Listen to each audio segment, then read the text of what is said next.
تتجه كلها صوب القبلة صوب الكعبة، وهناك مكان في المسجد يسمى المحراب الذي الإمام يوقف فيه ويصلي يقود المصلين. ولكن في الأيام الماضية ما كان موجود هذا المحراب، ولكن كان في حائط يتجه صوب القبلة، وكان المبنى بالكامل مبني باتجاه صوب القبلة. In Islam, it is universally understood that the Qibla is towards Mecca in Saudi Arabia. No one questions the direction of the Qibla today. However, the Quran tells Muslims they have a Qibla. The text of the Quran does not give the name of the city to which prayer was originally made.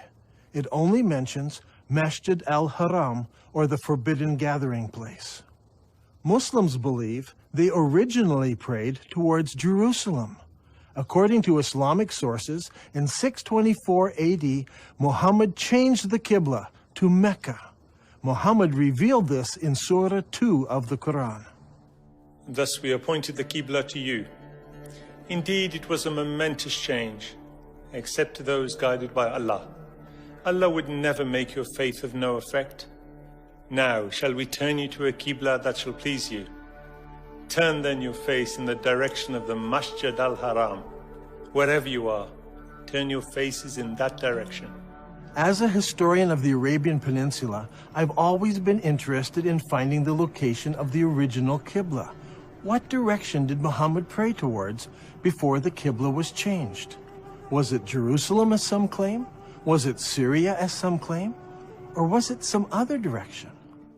If we were to do this study 100 years ago, it would require an incredible amount of work and research. We would have to travel the world searching ancient sites to find the earliest mosques in Islam. Now, in a few moments, we can do what used to take a lifetime. Google Earth lets us look down on sites from space, and websites like ArcNet can combine the research of hundreds of students and professors. We can examine structures based on various criteria. We choose Islamic buildings, arrange them by date into a chronological list, then determine when they were constructed, check their Qibla direction by using Google Earth, and collate this to determine when the Qibla direction changed towards Mecca. This will give us solid data to work with. Now, determining the Qibla direction is not an exact science. Some of the early mosques, like this one, are not exactly square. So researchers need to find the Qibla wall and project 90 degrees from that wall. Because early buildings were not square, we cannot use the side walls or the back walls.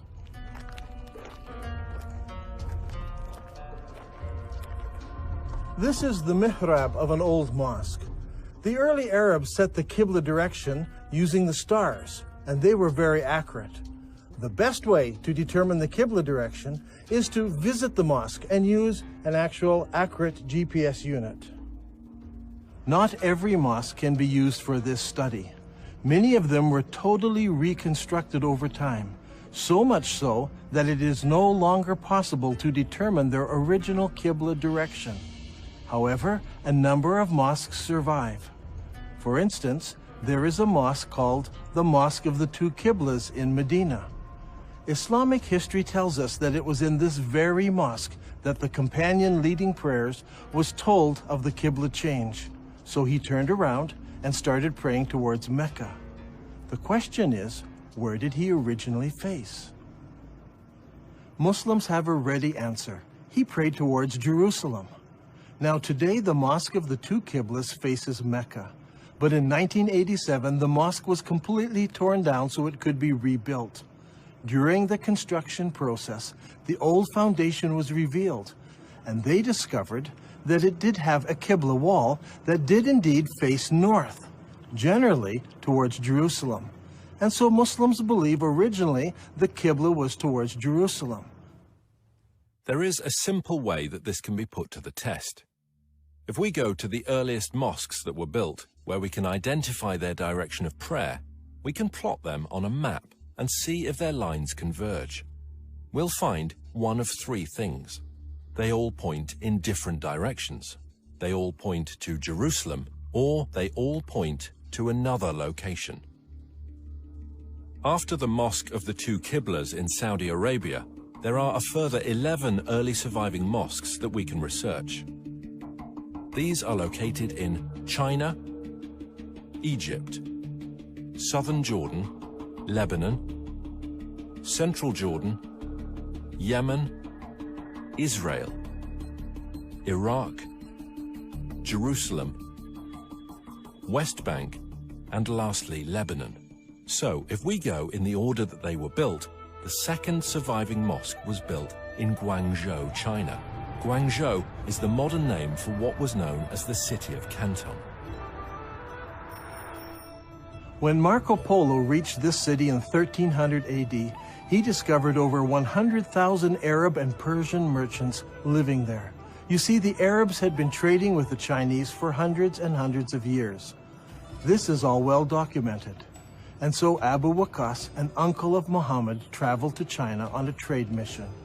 And according to Chinese manuscripts, he built a mosque for the Arabs in Canton in 627 AD, or 6 years after the founding of Islam. I personally examined this mosque and used a GPS unit to determine the mosque's Qibla direction. What I found was surprising. This mosque does not face Mecca.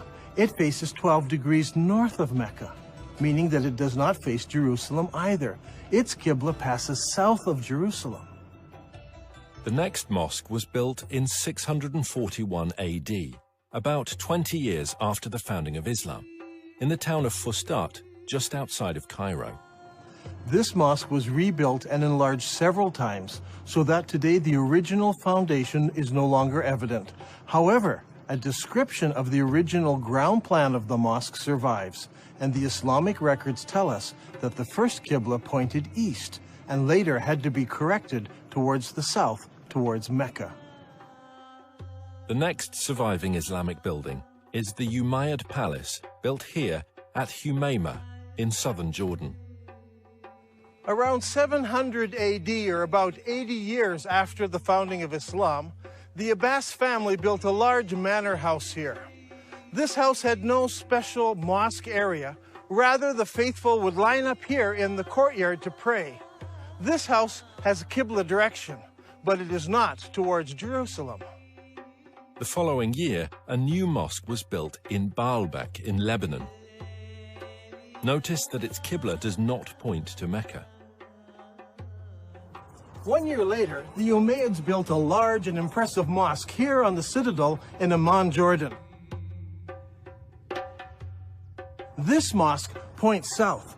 Mecca is over there. A couple of years after this, in 705 AD, or 84 years after the founding of Islam, Muslims constructed the Great Mosque of Sana'a in the capital city of Yemen. While this mosque points in the general direction of Mecca, it actually points to the west of Jerusalem. The following year, in 706 AD, the Umayyad Muslim rulers built Kiblat al-Minya, a large palace complex in Israel on the shores of Galilee. This palace complex had a specific room used as a mosque. According to the inscription set into a gateway, it was built 87 years after the founding of Islam by the Muslim ruler Al-Walid. This building and its mosque do not face Jerusalem. That same year, the Muslims also built the Wasit Mosque in Iraq. Originally, archaeologists claimed that this mosque pointed to Jerusalem. However, further research has shown that this mosque points south of Jerusalem. The next mosque is the Al-Aqsa Mosque in Jerusalem itself. This mosque is not the temple dome, but rather the old mosque to the south of the dome. This mosque is already in Jerusalem, but it also has a Qibla, and it does not point to Mecca. The next mosque we come to was built in 724 AD, 103 years after the founding of Islam. This is the Kiblat al-Mafja Mosque near Jericho in the Jordan Valley.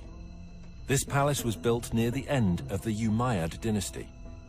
By looking at the floor plan, we can see that the palace and its mosque faced south rather than towards Mecca. That same year, a mosque was built at Anjar, about 58 kilometers from Beirut. It was built near the end of the Umayyad period, and no more than 30 years later, it fell into ruins and eventually was abandoned. Since it was never rebuilt, we can easily determine the Qibla direction, which does not point towards Mecca or Jerusalem.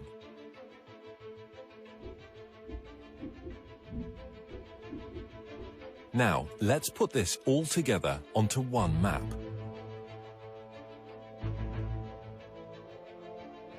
The result is amazing. During the first 100 years of Islam, 100% of all the surviving mosques we have located so far face a spot in southern Jordan rather than Mecca. From north, south, east and west, mosques all face towards one spot. This isn't some small error in determining the Qibla direction. They all specifically point to just one place. Directly under this point is the ancient city of Petra. This is a city that is well known to us today. It is a popular tourist site. Tourists come from all over the world to marvel at the great temples and the monuments in this city. Could it be that Petra is the mother of all cities described in the Quran? It was the focus of the ancient Arab pilgrimage. So could Petra also be the birthplace of Muhammad and the founding city of Islam? دان غريب، يعني أنت تقول إن البتراء لكن البخاري يقول لنا هي القدس، فشلون تبي نفكر في هذا الأمر؟ شلون تبينا نقبل هذا الشيء؟ يعني البخاري قال لنا القدس. Every good Muslim tells me that Muslims used to pray towards Jerusalem. They know this because Bukhari tells them this. And I agree, Bukhari says it was Jerusalem. But Bukhari is writing some 200 years after Muhammad, and he's writing more than 100 years after the Qibla change took place. So he's not an eyewitness. He's just collecting what people are remembering. And he actually notes several conflicting ideas that were circulating at the time. While some people were offering morning prayer at Quba, a man came to them and said, "A Quranic order has been revealed to Allah's apostle tonight, that he should face the Kaaba at Mecca. So you too should turn your faces towards it." At that moment, their faces were towards Syria. And on hearing this, they turned towards the Kaaba at Mecca. I believe that originally Muhammad, while living in Medina, prayed north towards Petra, which was in the Roman province of Syria. By the time Bukhari was collecting his stories, people had forgotten Petra, and everyone remembered that their great-grandparents prayed towards Syria. دان القرآن يقول لنا مسجد الحرام في بكة، فيا ترى بكة وين موقعها الحقيقي؟ Those who bring up the argument about Becca raise an interesting point. I agree that in Islamic literature, the name Becca is synonymous with the first holy city of Islam. When Muhammad was a young man, the people decided to rebuild the Kaaba. In the rubble, they found several building blocks with inscriptions written in Syriac, the language of the Nabateans. They found a Jew who could translate it for them. "I am Allah, the Lord of Bika. I created it on the day that I created heaven and earth, and formed the sun and moon, and I surrounded it with 7 pious angels. It will stand whilst its 2 mountains stand, as a blessing to its people with milk and water." The word Becca is an ancient Semitic word which means to weep or lament. If a location was assigned the title Becca, it would mean the place of weeping. The name Becca has never been used of Jerusalem. It appears only once in the Bible in Psalm 84. Here it is used in reference to a valley of weeping. But the Quran also speaks of a valley of weeping, where Hagar was weeping over Ishmael. The Quran places this story in Becca, which is the early name for the place where the Kaaba was built. Surely this location was not Jerusalem, which is built on top of a mountain and not in a valley. I think the answer is quite simple. There were many major earthquakes in Petra, such as the one in 551 AD, only 19 years before Muhammad was born. We are told that during that earthquake, much of Petra was destroyed. Petra could have been called the Valley of Becca because so many people were killed over so many years from all the earthquakes. If Petra is the holy city of Islam, then there should be evidence of Muhammad's tribe, the Quraysh, around Petra. If Dan Gibson can find Muhammad's tribe, it will greatly support his theory that Muhammad was from the Petra region and not from Mecca.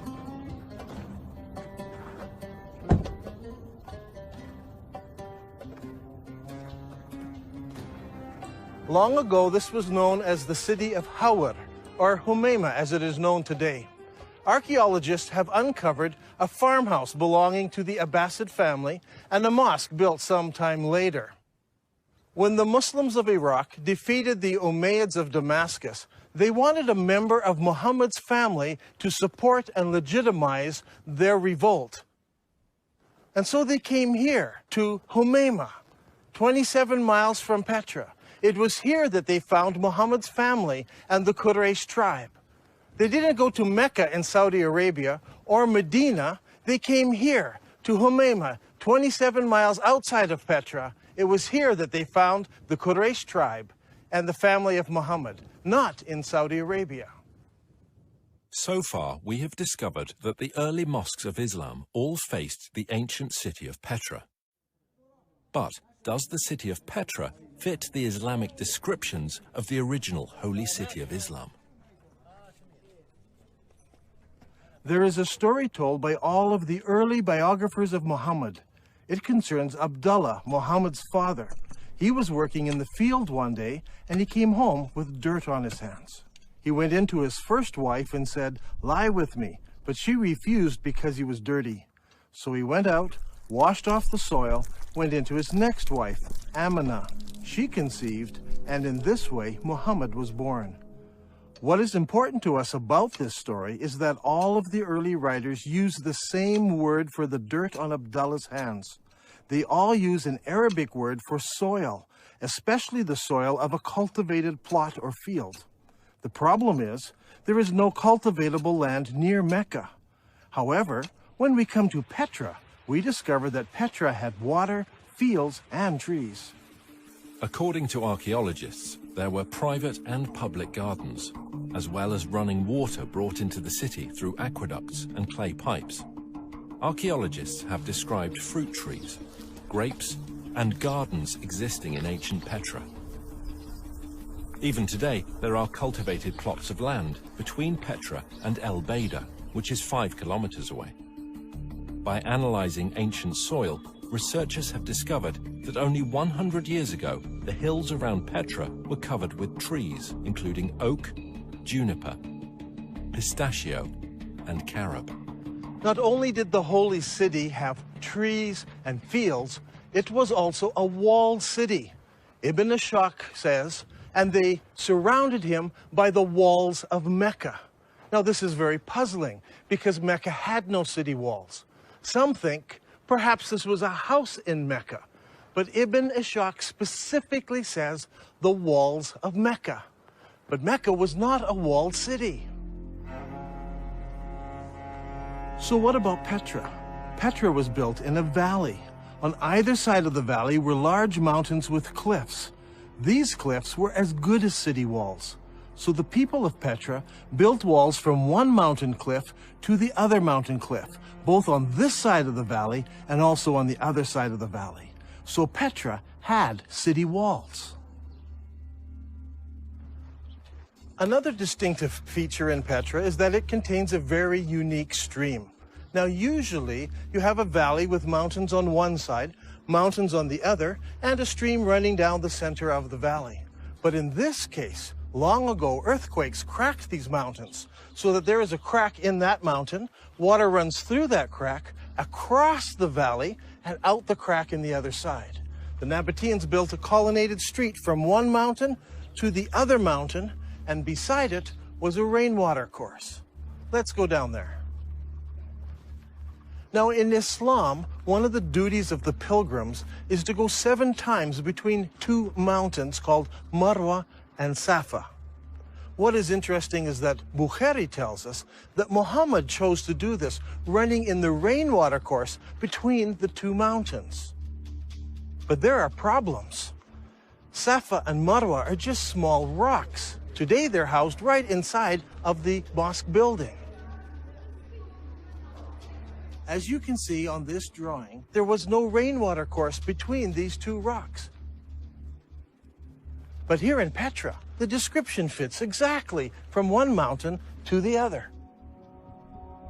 There are 4 ways into the Petra Basin. Since Petra is in a valley, one could enter from either end of the valley. During the year of the contest of Mecca, the Prophet entered Mecca through its upper part. But there were also other ways of entering Petra. The ancient records tell us that the holy city could be entered and exited by a crack in the rocks. In Arabic, this is called a thaniya. Al-Bukhari mentions this several times. Allah's apostle used to enter Mecca from the high Thaniya and used to leave Mecca from the low Thaniya.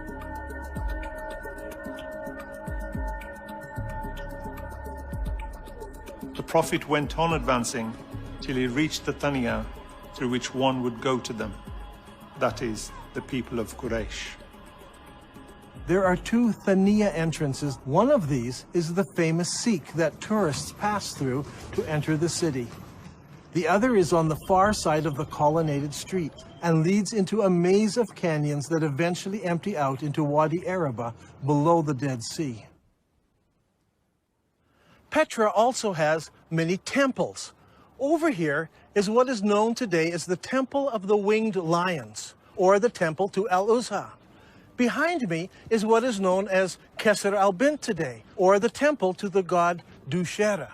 This short chain of mountains here was the home to the god, and here in the very heart of the mountains is the temple to this god, El-Dushera. Now, Ibn Hisham relates to us a very interesting story. It's very early in Islamic history. Only a few people have converted to Islam at this time. One of those was a man known as Al-Tufail bin Amr of Mecca. He accepted Islam on one of his journeys, and once he returned home to Mecca, his wife also decided to accept Islam. Al-Tufail then tells his wife to go to the temple of Dushera and cleanse herself there. In the sacred area, there was a trickle of water where she could wash herself. She did this and returned home and learned about Islam. Did this story take place in Mecca, 1,000 kilometers away, where there is no temple to Dushera? Or did it take place here in Petra? If it did, then Dushera's temple is there. She would have come down to this temple, washed herself, and gone home. Is there a temple to Dushera in Mecca, in Saudi Arabia? No. There are no temples, no cracks in the rock, no water stream, no city walls, no grass, no trees, nothing. It's all here in Petra. And for the first 100 years, every mosque in the entire Islamic world pointed here to Masjid al-Haram, the forbidden gathering place, here in Petra. There is no other city in the world that fits this description so perfectly. Now, Al-Haktab had so harassed Zayd that he forced him to withdraw to the upper part of Mecca, and he stopped in the mountain of Hira, facing the town. It's interesting to note that in this account, Mount Hira is located in the upper part of Mecca. If you go to Mecca today, the cave of Hira doesn't face the city. But here in Petra, the high side of the city is north of the colonnaded street, and the low part of the city is south of the colonnaded street. In effect, the city was divided in half by the colonnaded street. If Petra is the holy city of Mecca, then the cave where Muhammad received his first revelation should be located there. The ancient records say that the cave faced the town, and that it was low down since Muhammad tried to climb the mountain to throw himself off. If that's the case, I think I know just the spot, but we'll have to go over there.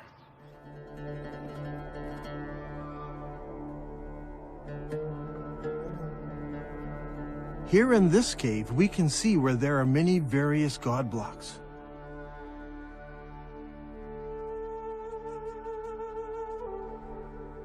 Up there is a large crescent symbol. This is just the sort of cave where young men would go to contemplate the meaning of life. The descriptions and location of this cave are just like the ancient records describe it. Just outside of the city, the entrance facing the city, and evidence that people spent time here in religious worship and meditation. I think that this is one of the holiest spots for all of Islam, and it's here, in Petra.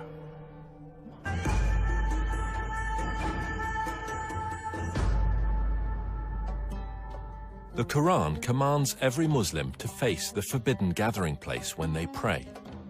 Now, the forbidden gathering place wasn't a building. It was much more than this.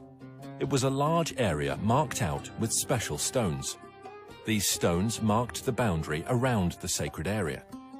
No killing was allowed inside this area. Even birds were not killed. Now, what kind of stones would you need to mark out such an area? If you had just small round stones, they would be lost among the other stones of the desert. They must have been larger stones. And there should have been something special about them, so that you knew for certain that this was the boundary of the sacred area. Today, in Mecca, there are no special boundary stones. Historians have long wondered what these marker stones might have looked like, but they seem to have been lost in the years that have passed since then. Or perhaps they were never there.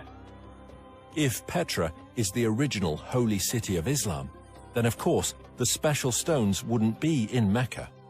They would be in Petra.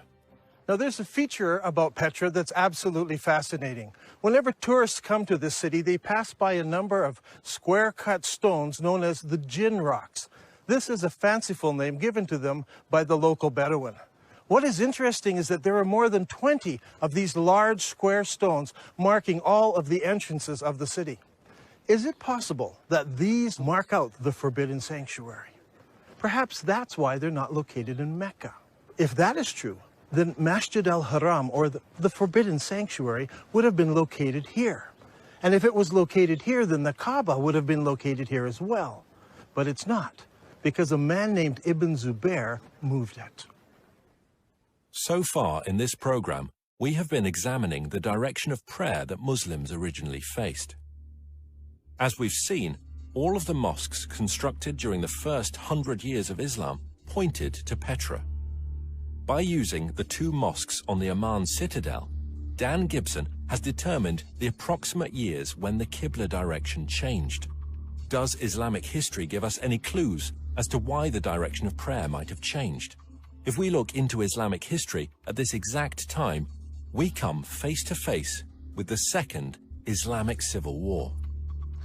حصلت حروب كثيرة في الإسلام، ولكن أيضا حصلت حروب أهلية بينهم بسبة الخلافة بعد وفاة محمد، ولهذا السبب صار في شيعة وسنة. الأمويين فازوا اللي هم السنة، والحكم بدأ من دمشق. At this point in history, the governor in the holy city was Abdullah ibn Zubair. He was particularly unhappy. In his eyes, the holy city was the most important city of Islam, the mother of all cities. But the Umayyad rulers chose Damascus as the new capital city, and a lot of people were unhappy with the corruption and the infighting in Damascus. So in 683 AD, about 64 years after the founding of Islam, Ibn Zubair declared himself caliph in the holy city, and that started the Second Islamic Civil War. The Umayyads reacted strongly and sent an army against the holy city. Ibn Zubayr then did a shocking thing. He destroyed the Kaaba, the ancient holy shrine of Islam. Ibn Zubayr then demolished the Kaaba sanctuary until he had leveled it to the ground and dug out its foundation. Then he placed the black stone beside it in a wooden stand in a strip of silk. The Umayyads fought against Ibn Zubayr and his companions, but after 40 days, news arrived that the ruling caliph in Damascus had died. Now, the Umayyad generals insisted that the battle wasn't over, but that they must return to Damascus so that a new caliph could be established. the members of the Umayyad royal family had come to the battle as well, and they insisted that they must return to Damascus under the protection of the entire army. So the whole army marches off.